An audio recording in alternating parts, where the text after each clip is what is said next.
Health system boards are approving eight-figure AI investments without a governance framework that tells them what they're actually approving.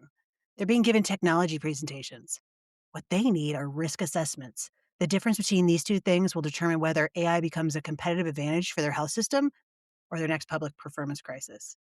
I'm Dr. Sarah Matt. This is a show for physician executives, technologists, and health system leaders working at the real edge of AI strategy. Today's episode is aimed at the board conversation, specifically what hospital boards are getting wrong about healthcare AI investment and what that means for every physician executive and clinical leader who's accountable for the downstream results of those decisions. So I want to be direct about the audience. If you're a CMO or CMIO, a CNIO, a CHIO, if you're a clinical leader, this episode gives you language for the board conversation you may need to initiate. So if you're on a health system board, this episode is a framework for the questions you should already be asking your executive team. Either way, the governance gaps at the board level are shaping your clinical reality. Let's talk about it. So the core argument here is one sentence. Health system boards are approving capital expenditures and enterprise software contracts, not governance structures. Those are not the same thing, and the difference matters enormously. Here's what board AI approval typically looks like. The CFO presents a business case with a 3-year ROI projection. Of course it does. IT or a consulting firm presents a technology overview. The board votes to approve the budget line. That's what gets called board level AI governance in most health systems. I mean, that's it.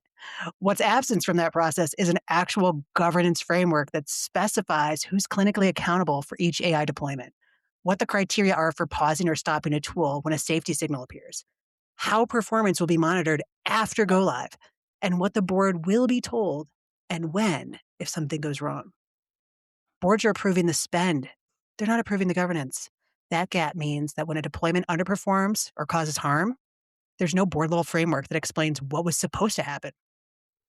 So let me put that more concretely. I attended a board presentation for a large health systems AI investment proposal. It was well structured, 60-minute session. The CFO walked through the ROI model. The chief digital officer presented the vendor's capability demonstrations, and the CIO covered the integration timeline. 90 minutes of airtight airtime. And not one slide covered who would be the named clinical accountability owner for the deployment, what performance data the board would receive and on what cadence, or what organizational authority existed to pause the deployment if a safety signal appeared post-launch. The board approved the investment. The governance framework that would have answered those questions did not exist, and no one on the board even asked for it. So this is not a story about a bad board. This is a story about a board that was given the information it was given and asked to make a decision with it. What the board was not told is that approving the spend without approving the governance structure isn't itself a governance failure. And most boards don't know what they don't know here. And again, it's new for most of them. There's also a fiduciary dimension worth naming directly. Board members have fiduciary responsibility to the institution. In traditional capital investment decisions, fiduciary responsibility means understanding the financial risk. In AI decisions, financial risk and clinical risk are inseparable, and most board members are not equipped to evaluate clinical risk. And that's not a criticism. It's a structural gap that requires physician executive input or other clinician executive input at the board level, not just at the operational level. So when a board approves an AI investment without a clinical executive's clinical risk assessment on the table, they're making a fiduciary decision with incomplete information. Now, the clinical executives who bring that assessment, they're not being difficult. They're fulfilling a gap in the board's decision-making capability. So 3 specific misconceptions at the board level are shaping AI investment decisions in ways that create operational and clinical risk downstream. And I want to name each one directly. The first misconception is our vendor is accountable for performance. So boards hear vendor performance guarantees at the business case stage. I mean, this is SLAs on uptime, right? What they don't hear is what those guarantees actually cover and what they explicitly do not cover. Now, most AI vendor performance guarantees cover system uptime, right? Technical specifications. They don't cover clinical outcomes. So when a deployment underperforms clinically, the vendor is within the contract terms, and the health system is holding the clinical accountability. And that's not a vendor betrayal. It's a construct in the contract. And most boards have never seen it explained to them very plainly. So, the board is approving the investment based on a vendor promise. Now, the vendor delivered on what the contract actually said, they would deliver. And the gap between what the board understood they were buying and what the contract actually specified is where the institutional risk lives.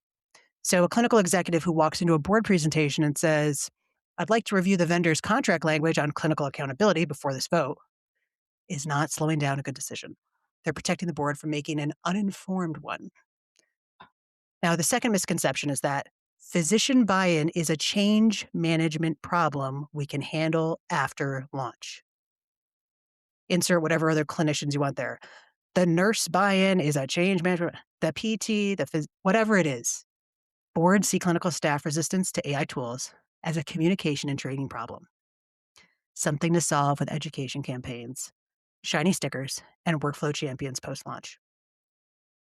What it actually is, in most cases, is a governance design signal. So clinical staff resist tools that were selected without their leadership having genuine authority in the process. So that resistance is not irrational. It's actually a rational response to being accountable for tools you did not have authority over.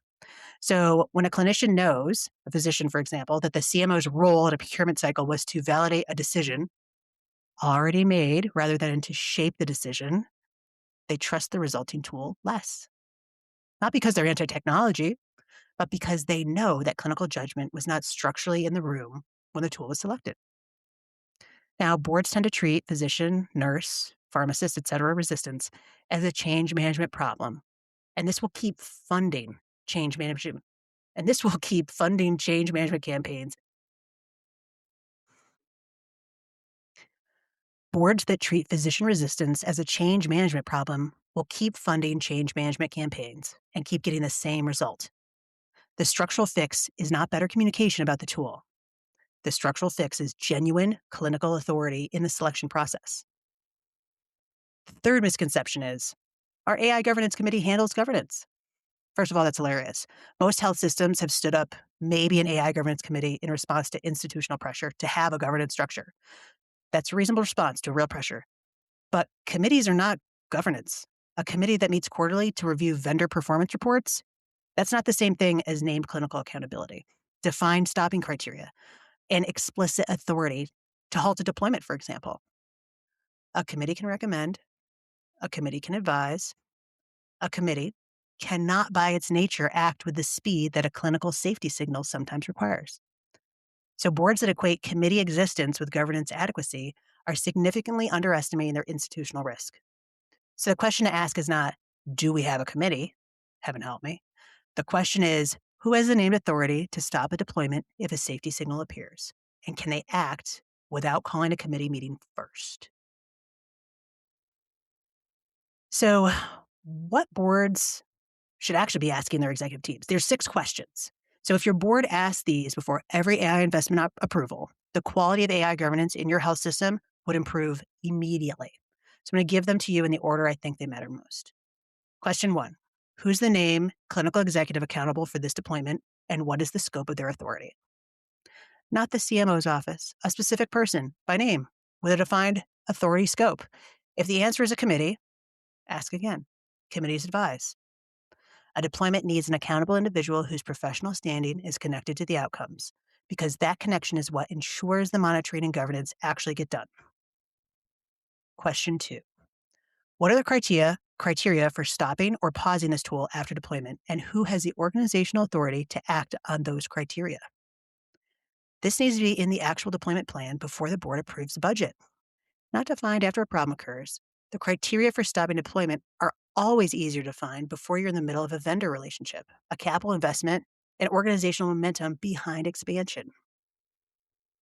Question 3. What is the validated scope of this tool, and does our planned deployment match that scope? If the vendor validated the tool on a different patient population or in a different workflow context, the board is approving deployment outside the evidence base. And that's a risk the board should understand before approving the spend, not discover after the deployment is underperforming. Question 4. What will you tell us and when if this deployment is not performing as projected? Define the performance reporting cadence and the threshold that triggers a board-level conversation before it becomes a crisis conversation. Boards often receive AI performance updates only when things are going well. The governance question is what triggers the conversation when they are not. Question 5. So, what does our vendor contract say about our clinical accountability if the tool produces an output that contributes to a patient harm event? Your legal team should be able to answer this in plain language. If they can't, that's information about the adequacy of the contract review process. Boards that approve AI investments without a plain language summary of their clinical liability exposure in the event of adverse outcomes are making incomplete fiduciary decisions. Question 6. Does the clinical or physician executive who will be accountable for this deployment have genuine authority to pause or stop it if they identify a safety signal? Not ceremonial oversight, actual organizational authority with the ability to act without needing executive consensus. If the clinical executive who is accountable for outcomes must seek approval from a committee before pausing a tool with an active safety signal, you have accountability without authority. And that's the most dangerous governance structure in clinical AI, and it's the most common one too. So getting governance right at the board level requires clinical executives to initiate the conversation, not wait to be asked. And most are waiting. Why? Because physician, nurse, pharmacy executives have been conditioned over careers to bring operational execution to boards, not strategic risk framing. Telling a board that their AI governance structure is adequate feels like overstepping. I'm telling you it's not. It's the job. The framing that works is fiduciary risk language, not clinical objection language. So when you frame physician governance concerns as fiduciary risk, institutional liability exposure, regulatory risk, the accountability gap that exists between approved spend and named clinical oversight. Boards understand it because that's their vocabulary. I am concerned about clinical outcomes. That reads as physician caution. I need the board to understand that we are approving a capital expenditure without an approved governance structure, and that gap creates institutional liability. That reads as board level input. Same concern, very different reception. So the specific ask is 3 things. First, a board approved governance framework that specifies named accountability before each deployment, not after, before. Second, explicit organizational authority for the named clinical executive, physician, nurse, pharmacist, you name it, to pause a deployment when a safety signal actually appears without needing to call a committee meeting. Third, a performance reporting cadence that reaches the board, not just the executive team. And here's what I have seen happen when physician executives bring this framing to the board. I worked with a CMIO at a regional system who had watched 2 AI deployments underperform significantly in an 18-month timeframe. Neither deployment had a named physician accountability owner at the outset. Neither had documented stopping criteria. Both had governance committees that met quarterly. So when a third major AI investment came before the board, she asked for 15 minutes before the vote. She presented 1 page. On the left side, what the proposed deployment was approving. On the right side, the governance structure the deployment required to be viable. She did not argue against the investment. She argued for the governance framework that would make the investment succeed. The board voted to approve both the investment and the governance framework, which they had never actually been asked to approve before. And that framework took 4 weeks to build and 3 years to become normal operating procedure. The CMIO told me that the board presentation was literally the hardest professional conversation she'd ever initiated in her entire career. It was also perhaps the most consequential. So most boards, when they understand the liability exposure that the current governance gap creates, they're going to want to close it. And they're not indifferent to the problem. They have not been given the programmatic problem in language they can actually act on. Clinical executives who bring it in that language, they're going to get the governance structure they need. So health system boards are not the obstacle to good AI governance. The absence of a clear governance framework, one that assigns accountability before deployment, not after, that's the obstacle. And fixing that requires doctors, nurses, pharmacists, all those clinical executives who are willing to bring the conversation to the board table in fiduciary risk language, not clinical objection language. The investment is already being improved. The question is whether the governance structure that makes that investment actually viable is going to be approved alongside it. Right now, in most health systems, that's not the case. So that's a solvable problem, but it does not solve itself. So I'm Dr. Sarah Matt, new episodes every Wednesday. If you found this useful, share it with a clinical executive who has a board presentation coming up, or send it to the board member who just asked why your health system's AI deployment isn't performing as projected. Start the conversation.